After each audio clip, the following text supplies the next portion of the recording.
En 1927, une découverte scientifique bouleversa à jamais la vie de chacun. Vous en avez peut-être déjà entendu parler.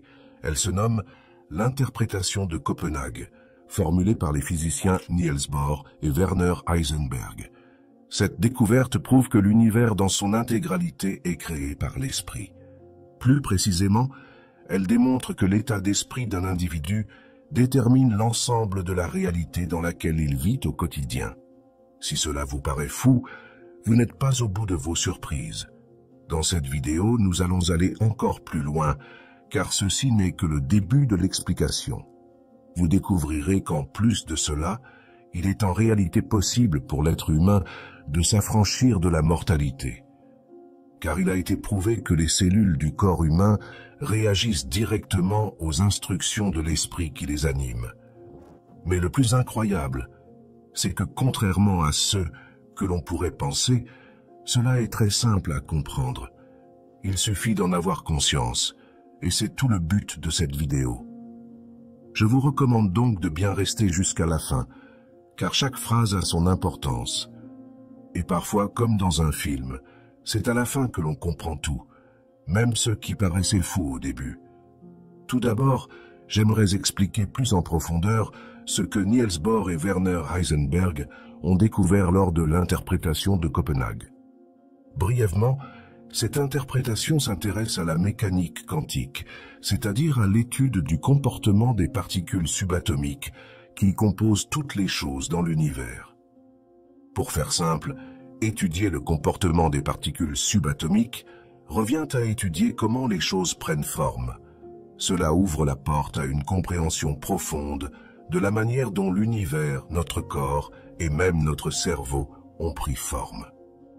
En d'autres termes, c'est l'étude de la réalité dans son ensemble. Ce qui est incroyable dans ces recherches, c'est que les physiciens ont découvert que l'observation influence directement le comportement des particules subatomiques. En clair, l'attention de l'esprit est intrinsèquement connectée à toutes les particules de l'univers. Cela signifie que l'esprit humain influence constamment la réalité qui nous entoure. Mais alors, comment cela est-il possible? La réponse repose sur un principe fondamental, la substance originelle de l'univers, dans son intégralité, englobant votre corps, votre cerveau et l'environnement qui vous entoure, est mental. De nombreux enseignements spirituels l'avaient déjà affirmé, et aujourd'hui, la science le confirme. Tout est esprit, l'univers est mental. Si nous comprenons que la substance de l'univers est essentiellement mentale, il devient évident que l'esprit est la force la plus puissante qui soit. Expliquons cela de manière claire et simple. Pendant longtemps, on a enseigné le mythe d'une réalité matérielle, comme si elle était une vérité absolue. Pourtant, il n'a jamais existé de réalité matérielle. Ce que l'on considérait comme de la matière n'était que le fruit d'un état hypnotique collectif. Sachant que l'univers est mental, la conscience d'un individu croyant fermement à des limitations comme la mortalité engendre, par sa nature même, l'illusion d'un corps limité. En réalité, l'état de conscience d'un individu est ce qui détermine non seulement la structure de son corps, mais également celle de l'univers qui l'entoure. Cependant, la nature réelle de la réalité, elle, ne change pas. La substance est et demeure toujours spirituelle. C'est simplement l'apparence que l'esprit donne à cette substance spirituelle qui varie. Ainsi, on ne crée pas la réalité, on la comprend, et c'est en la comprenant que nous la faisons apparaître pour ce qu'elle est vraiment. Par exemple, un individu conscient de sa divinité, c'est-à-dire conscient qu'il est esprit, donc éternel et illimité, transmet cette conscience à ses cellules. Cependant, en vérité, le corps est déjà lumière. La cellule mère, parfois appelée cellule du Christ, porte déjà en elle cette vibration divine, cette substance spirituelle immaculée. Ce que l'esprit conscient fait, c'est simplement permettre à cette lumière d'apparaître pour ce qu'elle est vraiment, la manifestation parfaite de l'esprit. En d'autres termes, il ne s'agit pas de transformer le corps, mais de révéler sa véritable nature, qui est divine, éternel et sans limitation. Le principe est simple, tout est esprit, et par conséquent, vous êtes le maître absolu de votre réalité. Cela signifie que c'est à vous de diriger votre vie en fonction de ce que vous souhaitez manifester. Comprenez bien qu'il ne s'agit pas d'espérer ou d'attendre un changement extérieur, mais de vous consacrer pleinement à une réalité voulue et de vous y tenir avec constance. Niels Bohr disait « Dans le drame de l'existence, nous sommes à la fois acteurs et spectateurs. » Pourtant, celui qui prend conscience de sa véritable nature divine ne vit plus aucun drame. Il devient l'acteur souverain de sa propre vie, dirigeant son esprit et ses pensées là où il souhaite aller. Votre état de conscience détermine non seulement l'apparence de votre corps, mais aussi celle de l'univers qui vous entoure. Cependant, la nature réelle de la réalité ne change jamais. Elle reste spirituelle. Ce que vous modifiez, c'est l'apparence que l'esprit attribue à cette substance divine, en fonction de votre état de conscience. Ainsi, vous ne créez pas la réalité. Vous la comprenez et la laissez apparaître telle qu'elle est vraiment. Prenez l'exemple de la chenille. Elle ne reste pas là, espérant qu'un miracle la transforme en papillon. Elle perçoit son idéal de papillon et s'y consacre totalement, formant sa chrysalide jusqu'à ce que la transmutation soit complète. Ce n'est qu'alors, une fois devenue pleinement ce qu'elle est, qu'elle peut déployer ses ailes et voler. De la même manière, l'homme, conscient de sa divinité, révèle son corps divin, libéré de toutes illusions telles que la mortalité. Il devient alors libre, pleinement maître de son existence. Mais cela amène une question essentielle. Jusqu'où m'a mené mon état d'esprit actuel? Réfléchissez-y un instant. Il y a seulement quelques décennies, la communication par radio semblait miraculeuse. Les téléphones portables, les ordinateurs ou les intelligences artificielles relevaient de la science-fiction. Aujourd'hui, ces choses font partie de notre quotidien et paraissent évidentes. De même, pensez à nos ancêtres, qui s'éclairaient à la bougie jusqu'au jour où un homme découvrit la lumière électrique. Dès lors, tout le monde se mit à l'utiliser, et cela devint parfaitement normal. Mais voici une réflexion. Combien d'entre nous peuvent réellement expliquer comment fonctionne un téléphone portable, comment un appareil photo capture une image, ou comment une intelligence artificielle résonne? Pourtant, nous utilisons ces inventions chaque jour. Alors la vraie question est, allez-vous faire le choix conscient de vivre en tant qu'être divin, ou allez-vous vous laisser guider inconsciemment par le mouvement? Comme pour toute avancée universelle, vous avez le choix, mais le résultat sera le même. Vous pouvez suivre la tendance consciemment, en comprenant ce qui se passe, ou bien vous laisser porter sans jamais en saisir la cause. Être conscient, c'est être maître. La décision vous appartient.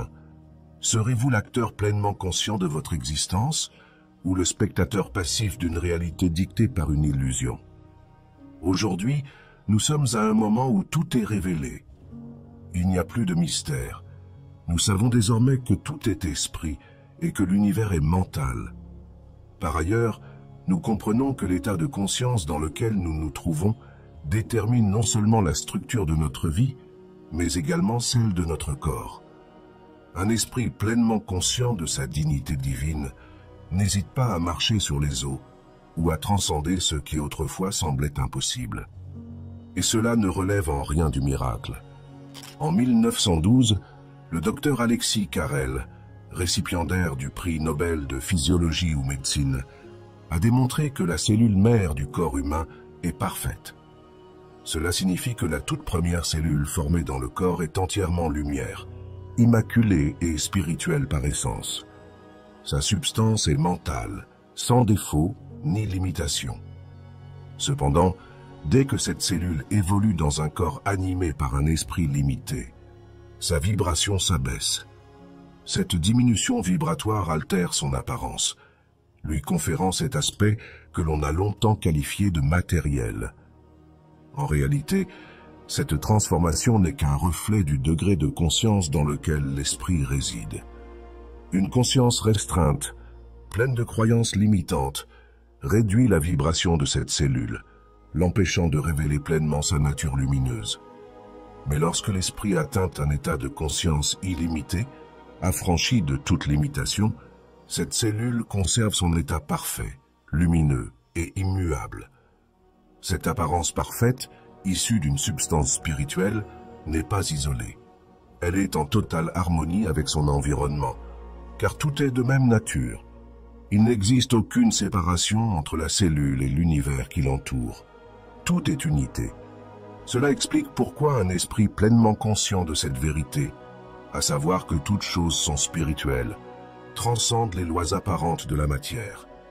Cet esprit marche sur les eaux, vole avec les oiseaux, traverse les flammes et conserve sa forme parfaite indéfiniment. Ce phénomène s'explique simplement. Puisque tout est de la même substance, il n'y a pas de conflit vibratoire. Le corps et les flammes, étant de nature spirituelle identique, coexistent harmonieusement. Il n'y a ni opposition ni barrière, car tout est un. Cet état de conscience ultime est ce que nous appelons Dieu. Dieu représente le principe vibratoire parfait qui maintient l'univers en tant qu'unité indivisible. L'homme, par son esprit, peut atteindre Dieu et par cette réalisation devient Dieu lui-même. Ce n'est pas une métaphore, mais une vérité absolue. L'homme conscient de sa divinité manifeste la perfection en toutes choses, car il reconnaît qu'il est, depuis toujours, un avec le tout.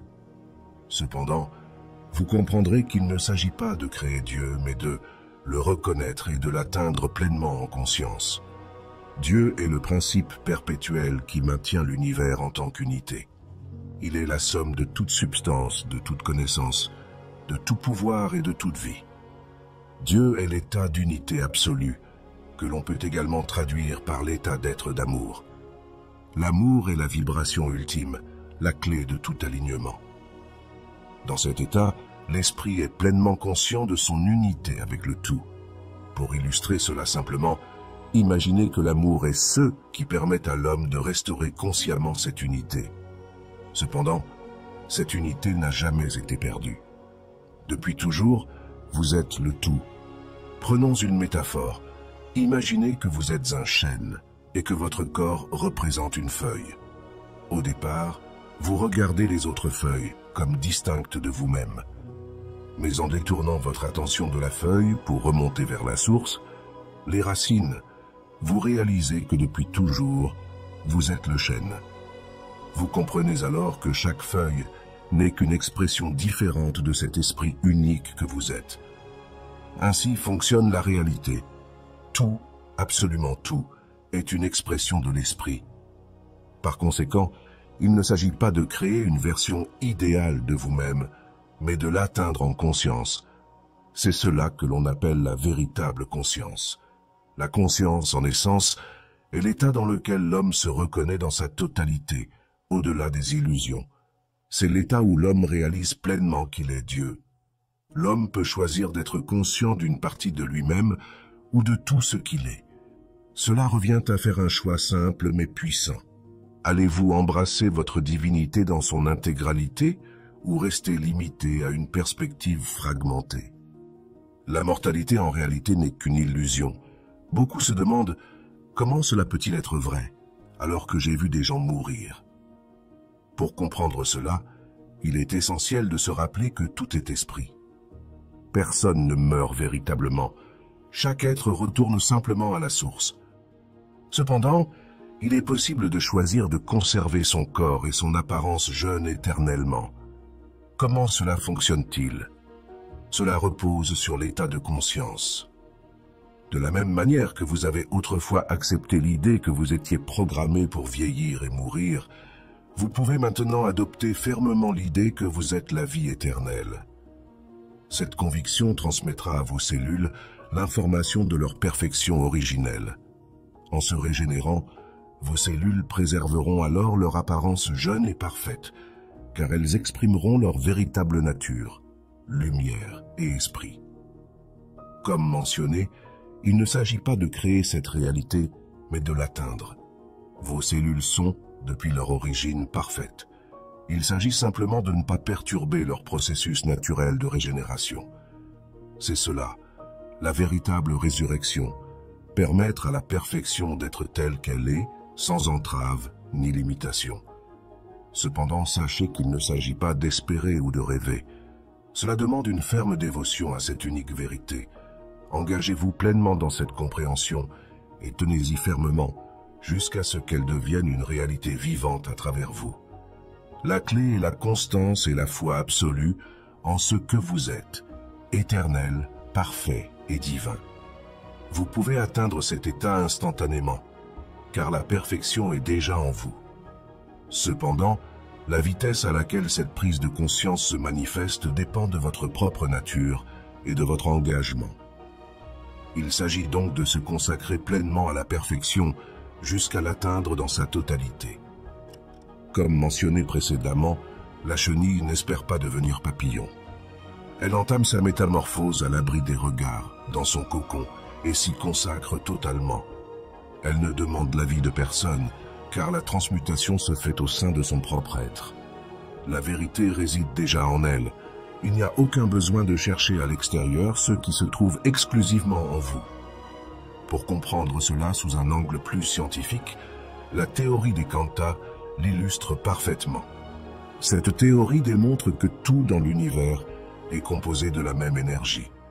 Une unique source donne forme à tout ce qui existe, et toutes les choses ne sont que des expressions différentes de cette même source.